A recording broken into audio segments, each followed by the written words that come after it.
Yes, good evening. Welcome to tonight's program. So this week, I just want to be practical. I want to speak about the issues of marriage. So we know that there's a problem these days in the body of Christ. There are so many divorces. People don't want to get married. Others want to get married for different reasons.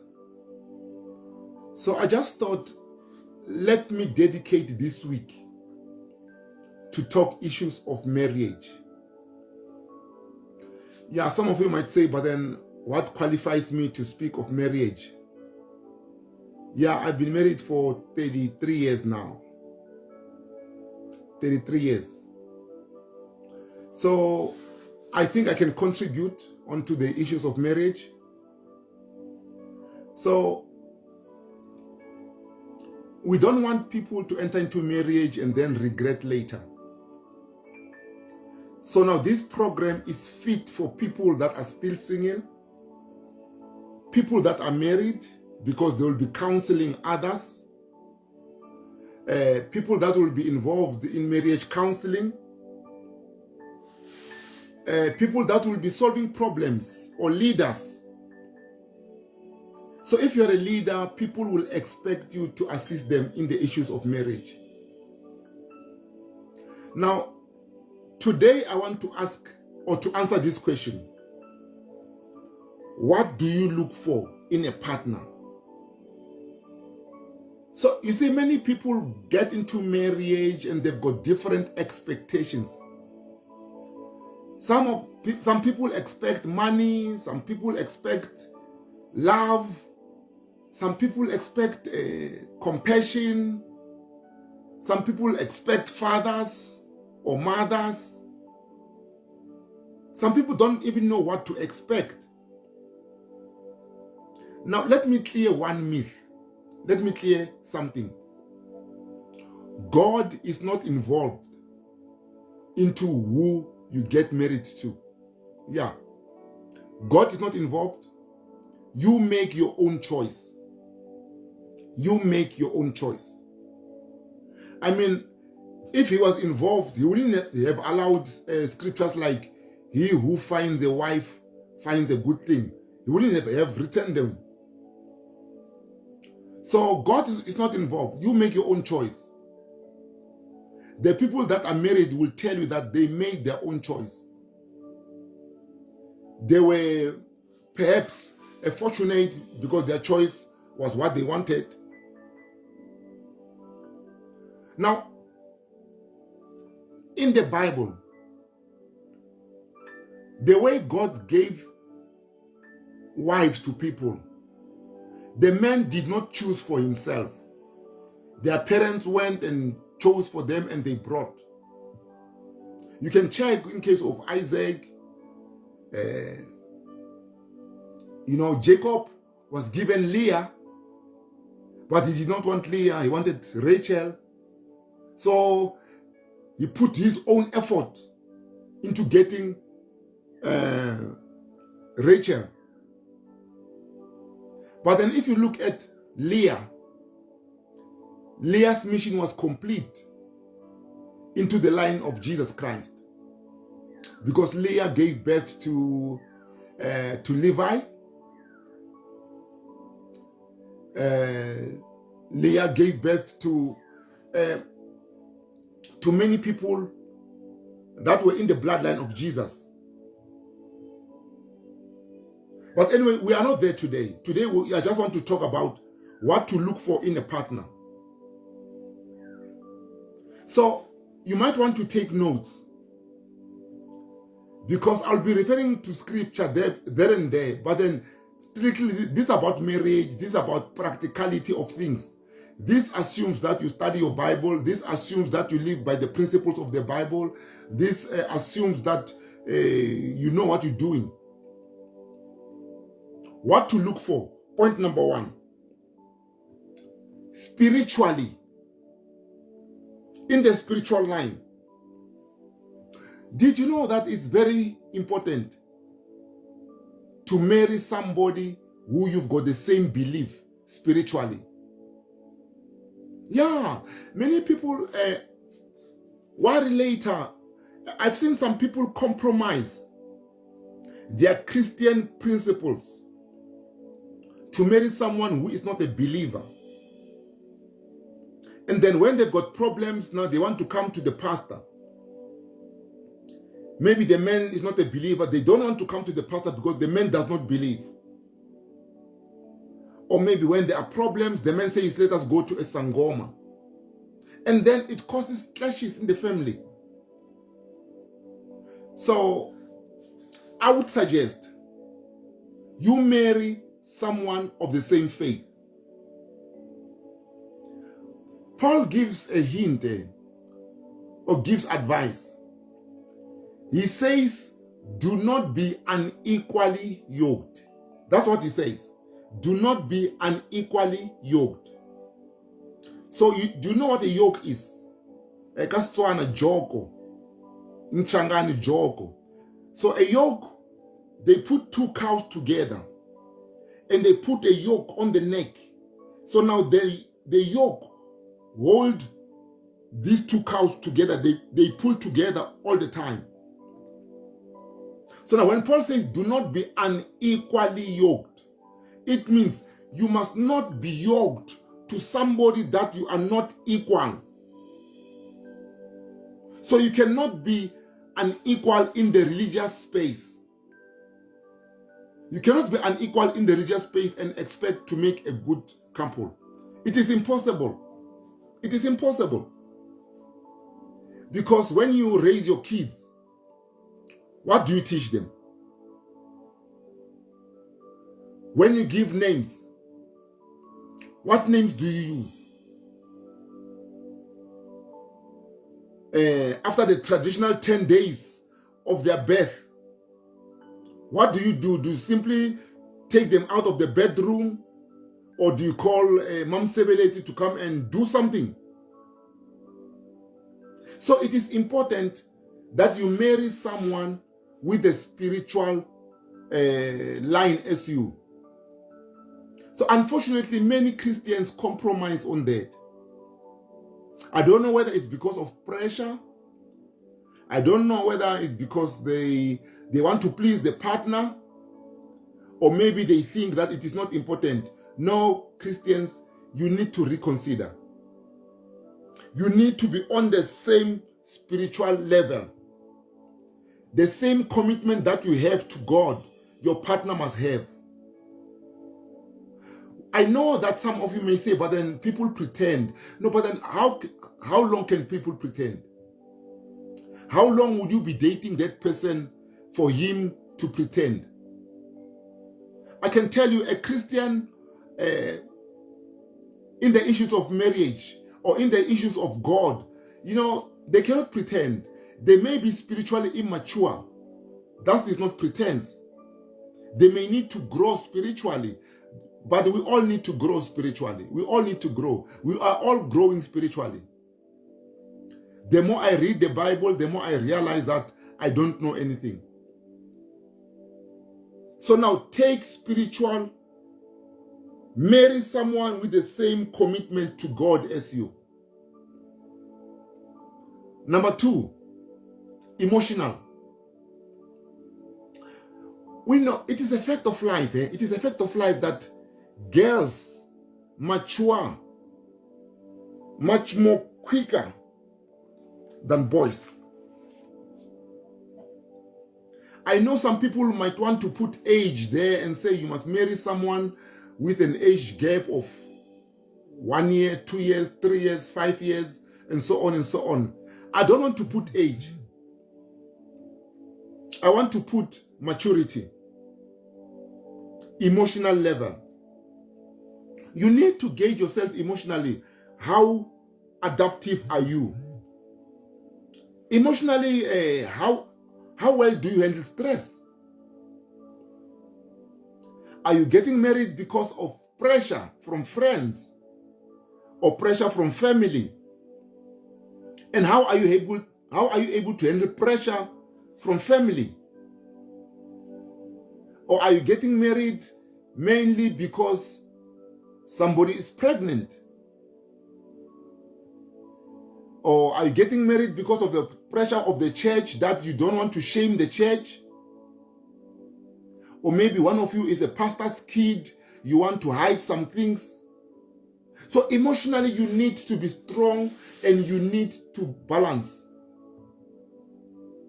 So like I said, I won't use age because it will be unfair to use age because some people mature faster than others. So now, when you looking for a partner, make sure that you are on the same emotional level. You are on the same emotional level. So now, what do you need to look for?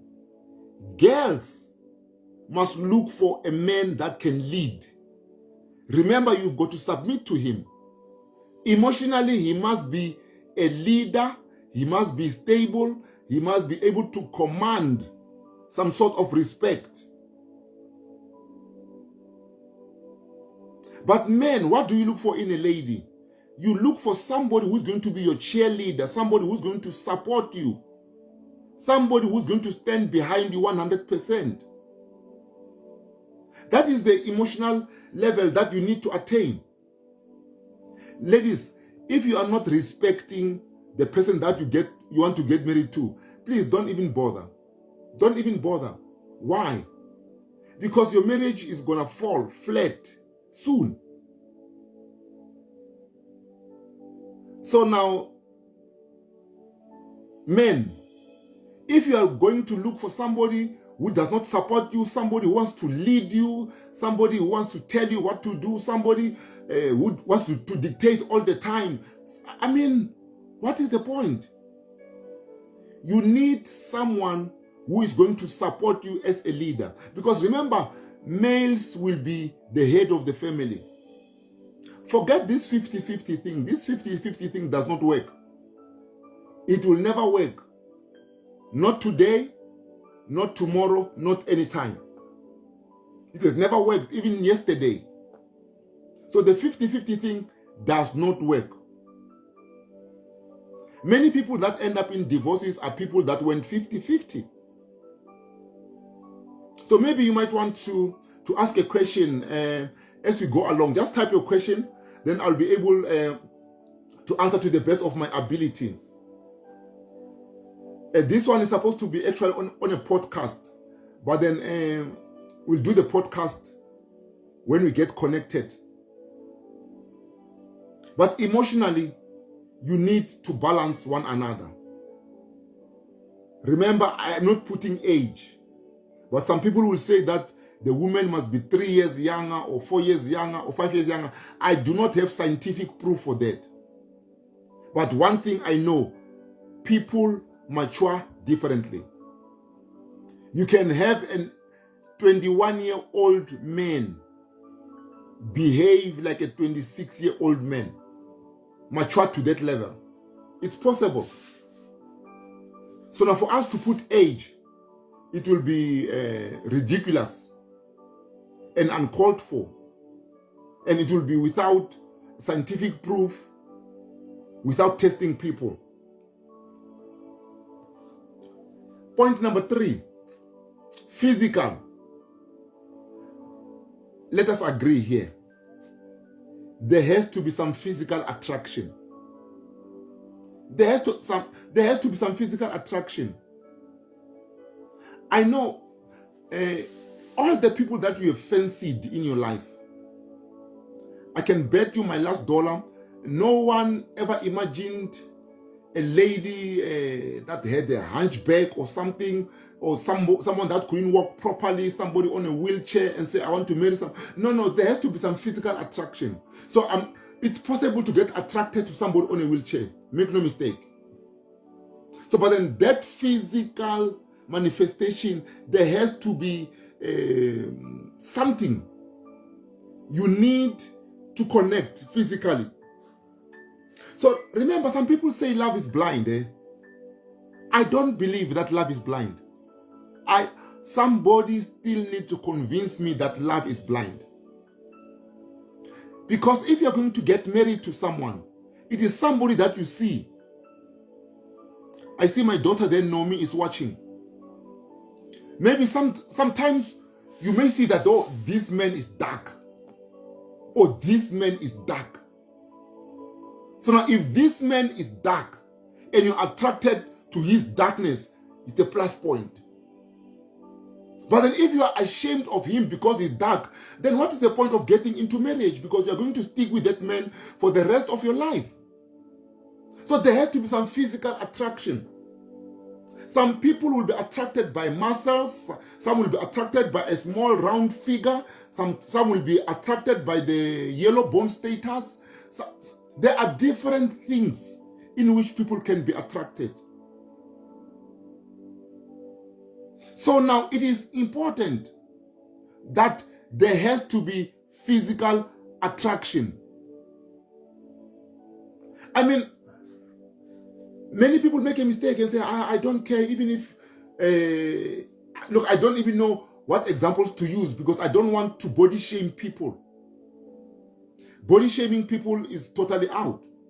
Haven't you seen sometimes you've got a round figure like a Coca-Cola bottle? You've got a figure like this, and then somebody who is plus size is married already, and the husband loves them to bit. It was that physical attraction that man said, I am attracted to this kind of people. So now if you've got reservations about the physique of a person, no, then you must do something about it. Then you must do something about it.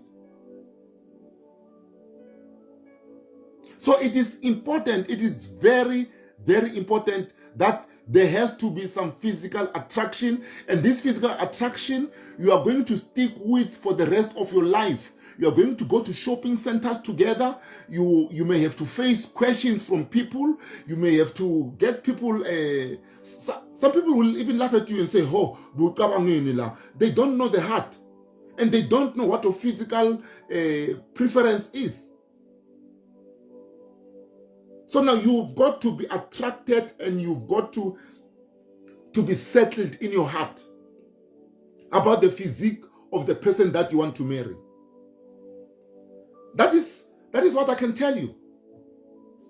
If you are not attracted physically, your marriage is beginning to break even before you get married. Your marriage is beginning to get stress and strain even before you sign in the dotted line. So it is important that there has to be physical attraction. Number 4. Look, South Africa, we are blessed. We've got 11 nations, official languages in the country. But there are more than 15 languages spoken in the country. More than 15. For instance, if you look at the dialects of the Xitsonga language, you know, the Tsongas from Guyana don't speak like the Tsongas in Mozambique or the Tsongas in Bushbuckridge. They speak differently. And the Northern Sotho people from Polokwane, they don't speak the same Northern Sotho like Balobedu. But it's all not Sotho. So now, there is this culture that we need to understand. There is the culture that you need to understand. For instance, if you were to go and marry a Zulu lady, you need to understand the culture that there are so many things, I don't even remember. But then there are so many things that you need to get accustomed to. And if you're a man marrying into a Zulu family, you need to be generous because you're going to be buying gifts for the whole family. You're going to be buying gifts even for the pastor of the young lady that you're getting married to. By the way, I'm a beneficiary there. I started wearing a Viola shirt when my Mkonyane bought me that Viola shirt. Oh, it was good. It was, and that one is also Remember, we don't know about Umbondo. All right, Nomi is writing something there. We don't know about Umbondo. Please, Zulu people, tell me all the functions that we do in a marriage. Please write them down for people to know. You need to understand the culture of the person that you are getting married to. If you get married into a Tsonga family, your stinginess must go. Because Tsonga people are not stingy. Tsonga people are generous. Tsonga people can give you everything that they have and they have nothing. When somebody visits a Tsonga family, they must not leave their house not having eaten anything. Even if it's black tea, black coffee, it's okay. They must have something. It does not matter the economic situation. So now you need to understand the culture. If you are going to marry into the Tswana family, you need to understand the culture of the Tswana people. You need to adapt to it. You need to adapt to it. People make a mistake and they want to blame God and say, God, the wife that you have sent me, look, God did not hold a gun into your head and say, marry this one. You made your own choice. And you can only make a good choice with information. Do not be taken by this passion. Do not be taken if you're having sexual relations even before you get married. Do not be taken about these sexual relations that you've got. No. Make sure that you understand the culture. It is very, very important. Because culture will also influence how the children are going to be raised. The way you raise your children comes from the culture that you were raised under. You may want to decide and say, hey honey, I was raised in this kind of culture. You were raised in this kind of culture. Let's create our own culture in which we raise our children. You may work harder in that kind of relationship. Why? Because you've got cultures to understand. You've got your own culture to bring up. You've got your own culture to override. You've got your own culture to uplift.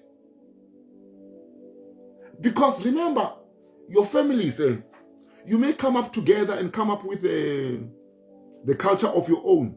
But you've got families that are going to be part and parcel of your marriage. In the African tradition, the in-laws become part and parcel of the marriage. So now, if you come from KZN, KwaDlangezwa, and the lady that you are marrying comes from Pampierstad in Northern Cape, there is some work that you need to put in. Unless, of course, if you come from they come from those families, but then you grew up in Soweto, which is cosmopolitan. That's a different case altogether. Or you went to the same varsity where you did the same course, attended the same things and everything else. That's a different story. But cultural upbringing, social issues are very, very important when you choose a marriage partner. I mean, if you're a Xhosa lady, you choose to be married to a Zulu person, there is some adjustment that you need to do. There is some terminology that you used to speak at home that you would not speak under a Zulu man. But it's up to you to educate yourself. That is why people don't get into marriage too quickly without studying your partner. Do not be pressurized by this thing and say, hey, my time is up. My biological clock is running. No, there is no such thing. There is no such thing. Take your time. There is a song by one of America's greatest singers. I think he has passed on now some years ago. His name was Percy Sledge. He said, take time to know her. Take time to know her. Take time to know her family. Take time to know her culture. Take time and vice versa as well. Take time to know him. Take time to know his. Remember, let me go back to emotionally. You need to be able to know your partner when he is under pressure. How does he deal with stress? And he must know you as a lady. How do you cope with stress? Remember, in your marriage, you're still going to meet stresses. If you don't have kids, there is a chance that you may not have kids. How do you handle that pressure? The pressure will come from the family. How will you handle the pressure when all of a sudden he says you are not having kids, I'm marrying a second wife? So these are the things that need to be cleared in the social, cultural space. I mean, the issues of polygamy. I mean, let me tell you, we're living in Africa. You still have Christians that have got those polygamist kind of tendencies. They are there, whether we like it or not. Even though polygamy is not explicitly prohibited in the Bible, but there are some people that will push for it. We know, but then when we go theologically, we know that it is not God's best. It is not God's best. It is not God's best. But there will be people that are pushing for it. As a matter of fact, there are people who call themselves Christians and they've got polygamy in their families. So this is something that you need to clear. So for instance, if you don't have kids, you need to agree and say, honey, even if I do not have kids, there shall be no second wife. There shall be no second wife. That is something that you need to agree. That's something that you need to understand. Because we do not want marriages to break. We want marriages to last forever. You know, it is so sad. Did you know that 2 out of every 3 marriages at home affairs, they end up in divorce? 2 out of every 3.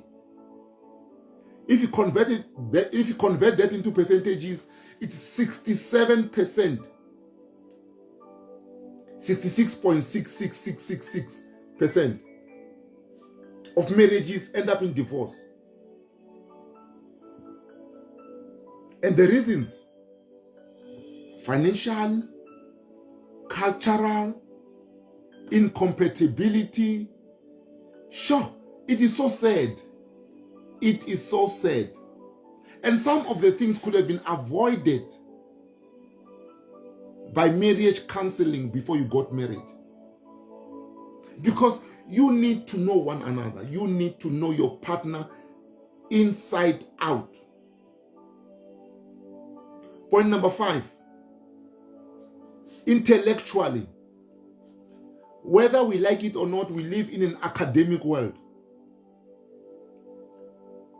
We will not recommend that a university professor marries a grade 9 girl.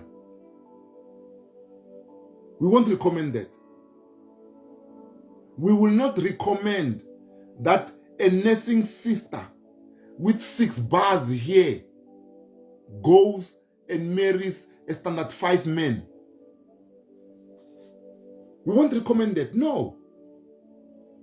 But you know, people get desperate.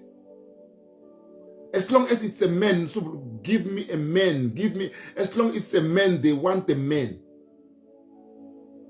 That is why sometimes you've got these ladies that become so frustrated. They go to pastors to lay hands on them so that they can get married. And they just accept anything. Intellectually, there has to be a level of challenging one another on an intellectual level. I know some of you might misquote me and say, no, people must not get married. No, that's not what I'm saying. I am saying there has to be some intellect in your choices. Impela, with a PhD in sociology, PhD in sociology, you go and marry somebody with a standard 3, grade 5. Really? How do you expect to converse? Because you'll be speaking about sociology 3 and the police report that came out. You'll be speaking about problems in the families and so on and so on. But your husband will be speaking about my scopus, my keep. How do you balance the two? The minute you say something opposing or building him up, you'll hear him saying, oh, ngoba mina angifundanga. Ngoba mina angifundanga. Ukhuluma kaso. When you say that you've got an appointment, you are busy with a customer until late because there's a business deal that you are concluding, hey, then it's a big problem. Then there's a big problem. You want to fly to a meeting in Cape Town. They've arranged, your company has arranged that you fly and go and meet this important customer. Then you'll be accused of having an affair. And accusation after accusation will come. Why? Because the intellect is different. You need to get into a level where you trust one another. And trust will come when you are on the same intellectual level. Yesterday at church, I spoke to one of my daughters who is in the medical field. She was saying, hey, Pastor, it's getting tougher and tougher.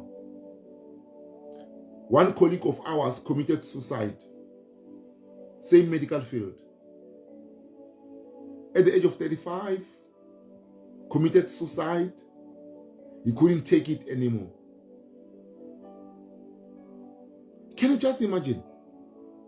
Then if you are at 35, you are a medical doctor, you go and marry a standard 5.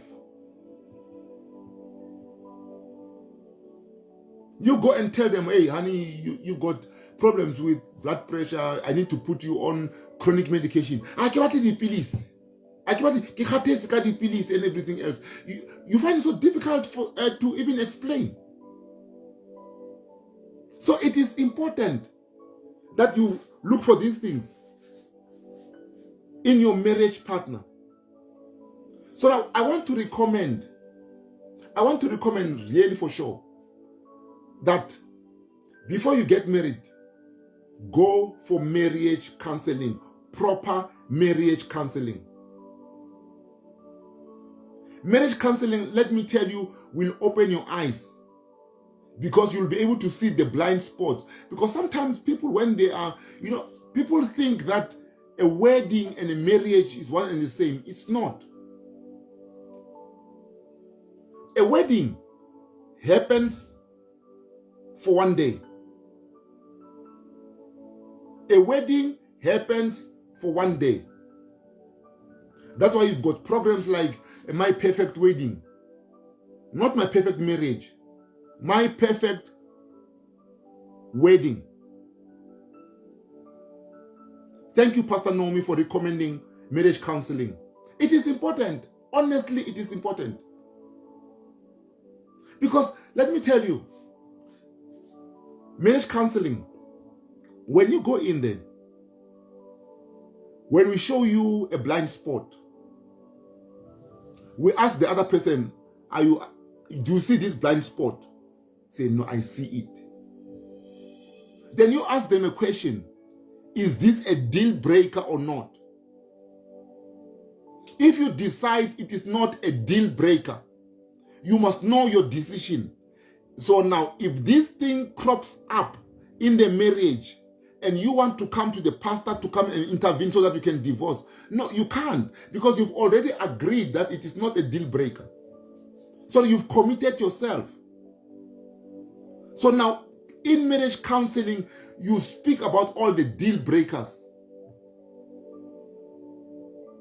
So now, when people come and divorce because the spouse does not work anymore, there's no money coming in, they want to divorce.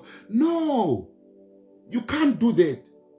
There will be a time where people lose their jobs. There will be a time where the man feels they want to take a risk, they want to go into business. Now, when they go into business, the business may fail or succeed, or they may need capital injection. So now you as a wife, you need to stand and support them. Remember about emotional equality. The wife must look for a leader, and the man must look for a supporter. Women, you need to support your husband. Because no husband wants to come back home without providing for. I don't know of even one husband who doesn't want to provide. Just because they are unable does not mean that they don't want to. So that if you give them the right support, let me tell you, things will happen in your marriage. So now I want to stop here today. What to look for in a marriage. I will continue tomorrow on Tuesday, the 20th. Tomorrow I'll be giving you 8 marriage principles.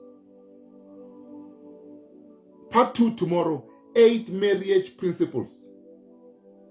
You don't want to miss this.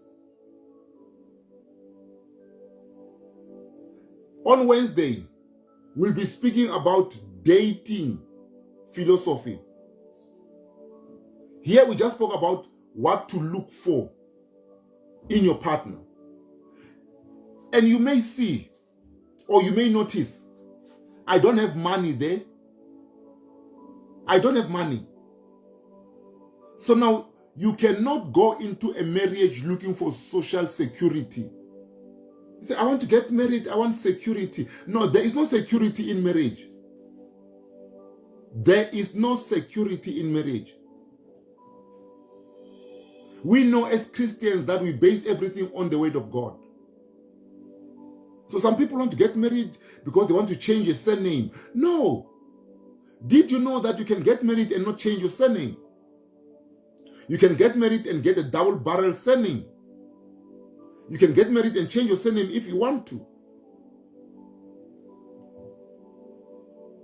So now you need to understand these dynamics.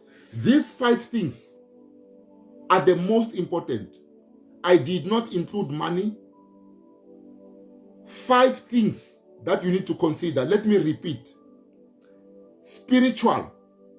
You need to have the same commitment with your partner to God. Same mzalwane, you must marry mzalwane. By the way, I know of a young lady who was a Christian. The Bazalwane boys were not proposing. Then she got married to a Sangoma. She quit her faith for the sake of marriage. She disappeared on Facebook.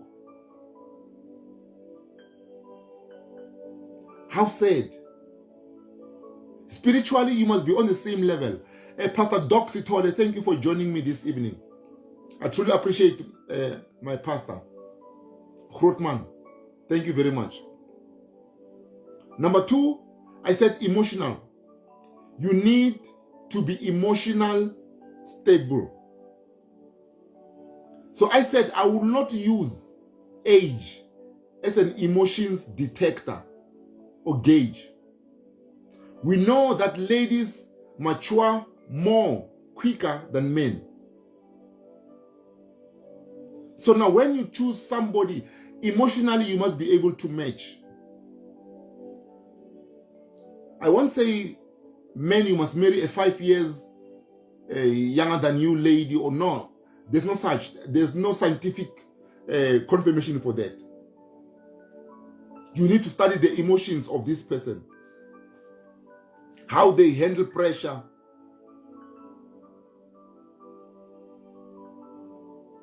Physical. I said there has to be physical attraction.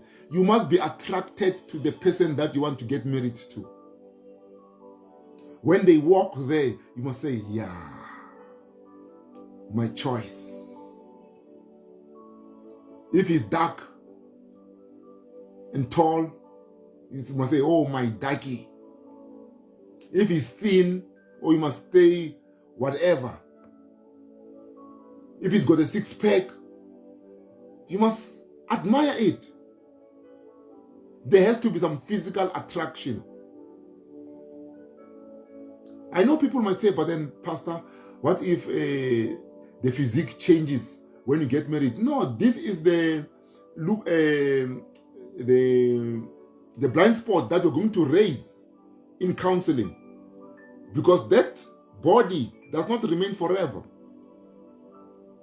That is why you need to be emotionally stable to know that that body doesn't last forever. Because after 2 or 3 children, the body changes. The body changes. Social and cultural, we've spoken about it. You need to understand the culture of the person that you're getting married to. I've seen some black girls marrying white people and white people marrying black girls. They've got a big task to be able to learn each other's culture. It's like when you want to go and stay in America. When you go to America, you'll be looking for maize meal to cook pap. There's no maize meal there. There's no maize meal. You need to adjust. Maybe to rice or to whatever. So if you decide to go and marry in Nigeria, you've got to adjust. You've got to learn. Yeah. Thank you very much for joining me. I'll be continuing tomorrow in my series about marriage.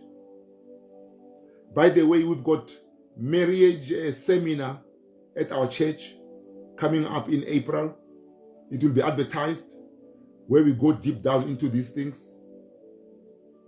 We'll invite you soon. Thank you very much. Thank you for joining me. Have a blessed evening.